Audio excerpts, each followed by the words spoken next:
ষষ্ঠ শতাব্দীর আরব।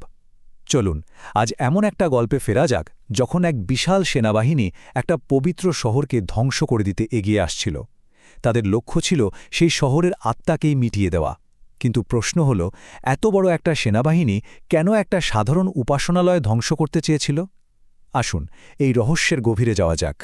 শুধু একবার ভাবুন তো দৃশ্যটা, ৬০,০০০ সশস্ত্র সৈন্য, সাথে বিশাল বিশাল সব হাতি এগিয়ে আসছে। আর তাদের এই প্রচণ্ড আক্রোশের লক্ষ্য কি? কোনো বিশাল দুর্গ না, কোনো রাজপ্রাসাদও না। লক্ষ্যবস্তু ছিল শুধু একটা সাদামাটা পাথরের ডালান। এই অদ্ভুত লড়াইয়ের পেছনে আখির কারণটা কি? এই পুরো ঘটনার পেছনে ছিল আসলে একজনের তীব্র হিংসা, একজন রাজার অহংকার, যা তাকে এমন এক অবিশ্বাস্য আর ধ্বংসাত্মক পদক্ষেপ নিতে বাধ্য করেছিল। ব্যাপারটা বেশ অদ্ভুত, তাই না? একদিকে দেখুন ইয়েমেনের শাসক আব্রাহা, তার হাতে অঢেল সম্পদ, বিশাল সেনাবাহিনী আর অমিশ্র রাজনৈতিক ক্ষমতা। আর অন্যদিকে মক্কা, সেখানে কোনো রাজা নেই, সরকার নেই, বলা যায় একটা সাধারণ গরিব শহর। কিন্তু তারপরেও একটা কারণে পুরো আরবের মানুষ মক্কাকে নিজেদের কেন্দ্রবিন্দু মানত, আর সেটা হলো কাবা। এই বিষয়টা আব্রাহার কিছুতেই হজম হচ্ছিল না। কিন্তু এই আবারাহা আসলে কে ছিলেন? কোত্থেকে তার আগমন? কীভাবেই বা তার এমন অবিশ্বাস্য উত্থান হল? তার নিজের গল্পটাও কিন্তু কোনো অংশে কম নাটকীয় নয়। বিশ্বাস করা কঠিন, তাই না? একজন সাধারণ দাস থেকে তিনি নিজের যোগ্যতা আর উচ্চাকাঙ্ক্ষার জোরে প্রথমে হলেন সেনাপতি, তারপর পুরো ইয়েমেন জয় করে নিজেকে সেখানকার শাসক হিসেবে ঘোষণা করলেন, আর দেখতে দেখতেই তিনি হয়ে উঠলেন আরবের সবচেয়ে ক্ষমতাধর ব্যক্তি। একেবারে রূপকথার মতো উত্থান। আব্রাহার হাতে ছিল সবই, ক্ষমতা, সম্মান, প্রতিপত্তি, কিন্তু একটা জিনিস তার নিয়ন্ত্রণের বাইরে ছিল। একটা কাঁটার মতো তার মনে খচখচ করত, সেটা হলো মক্কার কাবা। আরবের মানুষ তার চেয়েও বেশি সম্মান দিত ওই ঘরটাকে। আব্রাহার প্রভাব সবখানে পৌঁছালেও মানুষের হৃদয়ের কেন্দ্রে তার কোনো নিয়ন্ত্রণ ছিল না। তো মক্কার প্রভাব কমাতে আব্রাহা প্রথমে কিন্তু তলোয়ার ধরেননি। তার পরিকল্পনা ছিল অন্য, আরও কৌশলী। কিন্তু কি ছিল সেই পরিকল্পনা? তিনি কি করলেন? তার রাজধানী সানাতে বানালেন এক বিশাল চোখ ধাঁধানো গির্জা। পৃথিবীর নানা প্রান্ত থেকে আনা দামি হীরা জহরাত দিয়ে সেটাকে সাজানো হলো। আব্রাহার প্ল্যান ছিল কাবার চেয়েও সুন্দর একটা নতুন তীর্থস্থান তৈরি করা, যাতে আরবের সব মানুষ মক্কার বদলে তার রাজ্যে ছুটে আসে। কিন্তু হলোটা কি? আব্রাহার সব চেষ্টা ব্যর্থ।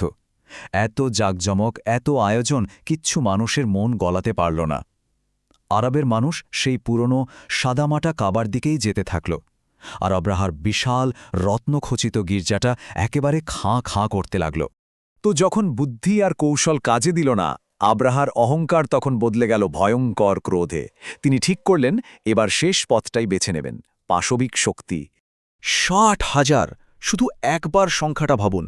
৬০,০০০ সৈন্যের এক দানবীয় বাহিনী নিয়ে তিনি চললেন মক্কার দিকে। তার লক্ষ্য একটাই, যে কাবা তার ক্ষমতার পথে সবচেয়ে বড় বাধা, সেটাকে মাটির সাথে মিশিয়ে দেওয়া। আব্রাহা যখন তার বিশাল বাহিনী নিয়ে মক্কার প্রায় দোরগোড়ায়, তখন দেখা হল শহরের প্রধান আব্দুল মুত্তালিবের সাথে। আব্রাহা হয়তো ভেবেছিলেন আব্দুল মুত্তালিব ভয়ে কাঁপতে থাকবেন, কিন্তু তিনি একদম শান্তভাবে যে জবাবটা দিয়েছিলেন তা আজও ইতিহাস মনে রেখেছে। তার কথায় ভয় ছিল না, ছিল গভীর আত্মবিশ্বাস। এরপর যা ঘটল তা প্রায় অবিশ্বাস্য। ইসলামী বর্ণনা অনুযায়ী আব্রাহার যে প্রধান হাতিটা ছিল, যার নাম মাহমুদ, সে কাবার দিকে এক পাও এগোতে রাজি হল না। আর ঠিক তখনই পশ্চিম আকাশ কালো করে ঝাঁকে ঝাঁকে অদ্ভুত পাখি উড়ে এলো। তাদের প্রত্যেকের ঠোঁটে ছিল ছোট্ট একটা পাথর, যা তারা আব্রাহার সেনাবাহিনীর ওপর বৃষ্টির মতো ফেলতে শুরু করে। এখন এই অবিশ্বাস্য ঘটনার দুটো ব্যাখ্যা আমরা পাই। ইসলামী ঐতিহ্য অনুযায়ী এটা ছিল সরাসরি সৃষ্টিকর্তার হস্তক্ষেপ, যেখানে পাখিরা পাথর ফেলে সেনাবাহিনীকে ধ্বংস করে দেয়। অন্যদিকে কিছু ঐতিহাসিক মনে করেন যে আব্রাহার সেনাবাহিনী হয়তো কোনো ভয়ঙ্কর মহামারীর কবলে পড়েছিল, যেমন গুটি বসন্ত। রোগটা নাকি এতটাই মারাত্মক ছিল যে সৈন্যদের শরীর আক্ষরিক অর্থেই পচে গলে যাচ্ছিল। কারণটা যাই হোক না কেন, ফলাফল ছিল সুদূর প্রসারী। আব্রাহার এই পরাজয় শুধু একটা সেনাবাহিনীর পতন ছিল না, এটা ছিল আরব উপদ্বীপের ইতিহাসে একটা নতুন অধ্যায়ের শুরু। এই এক ঘটনার পরেই আরবের ক্ষমতার কেন্দ্রবিন্দু পুরোপুরি পাল্টে গেল। মক্কার কুরাইশ গোত্র হয়ে উঠল আরবের নতুন শক্তি। কাবার সম্মান আর মর্যাদা এতটাই বেড়ে গেল যে মক্কা মুহূর্তেই হয়ে উঠল সমগ্র আরবের অর্থনৈতিক আর আধ্যাত্মিক প্রাণকেন্দ্র। আর ঠিক ওই একই সময়ে আরেকটা অদ্ভুত ঘটনা ঘটছিল হাজার হাজার মাইল দূরে পারস্যে। সেখানকার একটা মন্দিরে হাজার বছর ধরে যে পবিত্র আগুন জ্বলছিল সেটা নাকি হঠাৎ করেই নিভে যায়, যেন পুরো বিশ্বজুড়েই কোনো বড় পরিবর্তনের ইঙ্গিত পাওয়া যাচ্ছিল। এই সব কিছুই ঘটছিল একটাই বছরে, খ্রিস্টীয় 570 সাল। যে বছরটাকে আরবের মানুষ আমুল ফিল বা হাতির বছর হিসাবে চেনে, ঠিক সেই বছরেই মক্কায় জন্ম হয়েছিল এক শিশুর, যার নাম রাখা হয়েছিল মোহাম্মদ। একটা ব্যর্থ আক্রমণ, একটা শহরের অলৌকিকভাবে বেঁচে যাওয়া, আর এক মহামানবের আগমন, সব কিছু যেন একই সুতোয় বাঁধা। ইতিহাস মাঝে মাঝে এভাবেই বোধহয় নিজের পথ তৈরি করে নেয়, তাই না?